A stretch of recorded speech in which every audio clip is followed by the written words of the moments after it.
Yves Calvi, bonjour. Bonjour. Bienvenue au Buzz Média Orange Le Figaro. Merci beaucoup de votre invitation.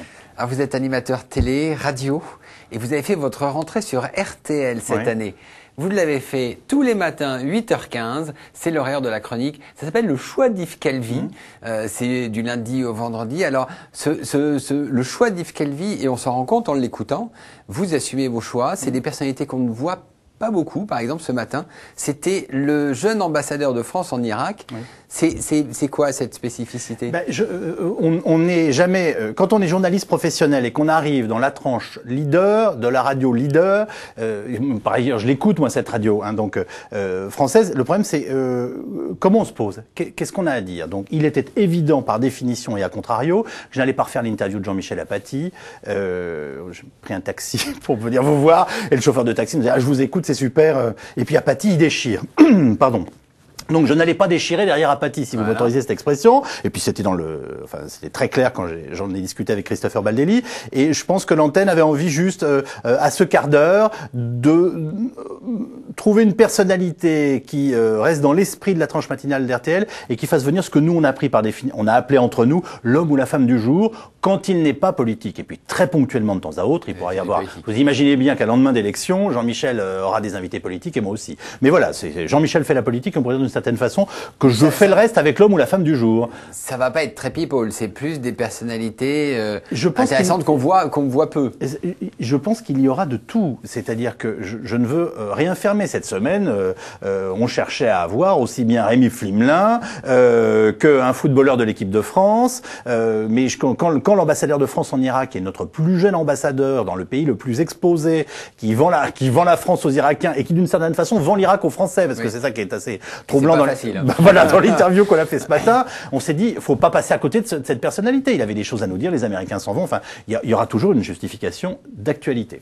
Alors, vous étiez sur France Inter auparavant, vous êtes toujours sur France Télévisions. Oui. Vous avez quand même une image d'animateur très service public. Oui. Qu'est-ce que vous allez faire sur RTL? Mais je vais faire mon métier de journaliste, comme je l'ai fait auparavant à Europe 1.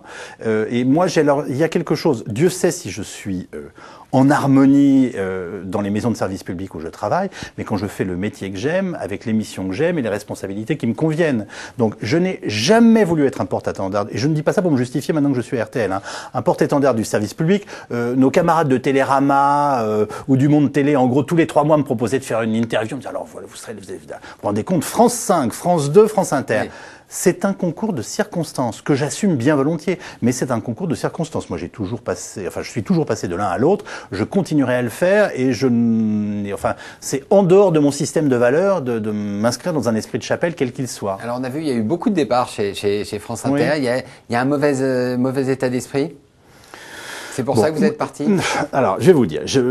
Moi, j'aime pas parler de ce qui est derrière moi et en même temps, je suis là pour répondre à vos questions. Donc, c'est très simple. Dans la vie, il faut faire les choses quand on les fait dans un vrai climat de confiance. Je pense que le mot le plus proche de ce que je peux dire, c'est climat de confiance. Je présentais une émission que j'adorais, qui était un très bon complément, je dirais, culturel, puisque j'interviewais des artistes, des comédiens, des chanteurs, des plasticiens sur France Inter, sur une radio qui s'y prête aisément et qui était un formidable complément de l'activité quotidienne de C'est dans l'air, 1h05 en direct sur l'actualité, et de débat qui est celle de Mots croisés tous les 15 jours. Donc voilà, je me suis beaucoup épanoui je dirais dans ma niche, dans ma maison à moi, appelée Nonobstant sur France Inter. La chaîne veut l'arrêter, la chaîne me propose de faire la matinale, je réfléchis à la matinale, je ne trouve pas l'envie de le faire.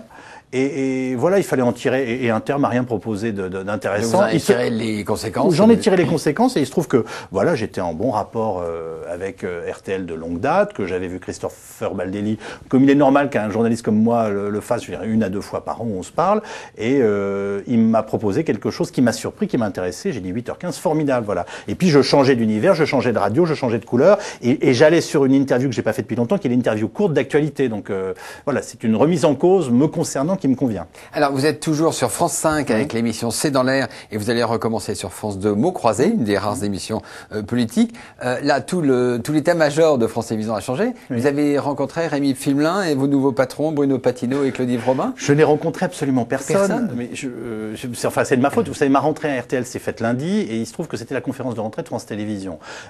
Ma stabilité dans la durée à France Télévisions ne se joue pas quant au fait. Enfin, voilà, il faut pas interpréter mon absence ou je n'y étais pas. Je vais finir par rencontrer Rémi Fimelin.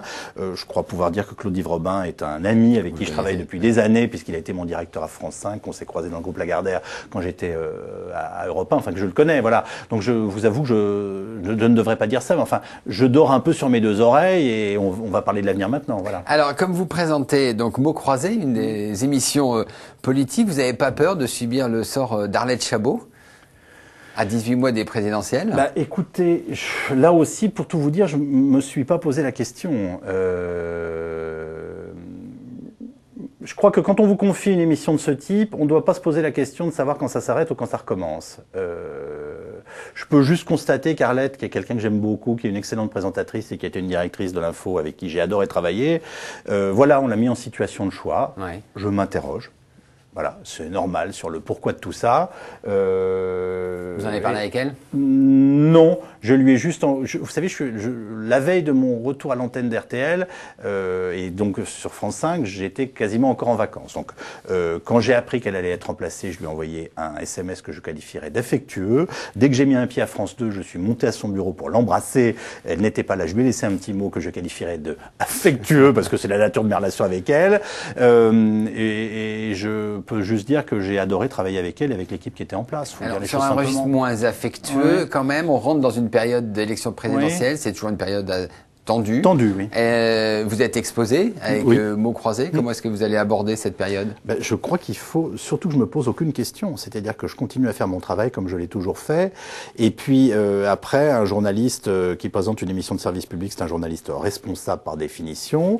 De débat, je pense que Mots croisés, tant qu'on voudra bien lui prêter vie, il n'y a pas de raison fondamentale de changer d'équilibre général. Même si moi, j'arrête pas de me poser des questions. On a changé le décor l'an dernier. J'ai jamais autant saucissonné l'émission que dans l'année qui vient d'écouler, parfois en la faisant en 1, en 2, en 3 parties. Je me suis amusé à réinventer une sorte d'heure de vérité avec François Bayrou juste avant de partir en vacances. Voilà, je m'interroge, mais le code génétique de Mots croisés, il est clair. C'est on croise les mots. Ça essaye de ne pas être vulgaire, ça ne se pipelise pas et ça reste du débat politique. Mon seul souhait, c'est que les politiques viennent et ne passent pas leur vie sur des plateaux de télévision, dans des émissions de divertissement ou de variété. Voilà, c'est un peu ma contrainte est plutôt là. Voilà, vous m'avez compris. Exactement. Yves Calvi, je vous remercie et nous nous retrouvons demain avec un nouvel invité. Merci, bonne journée.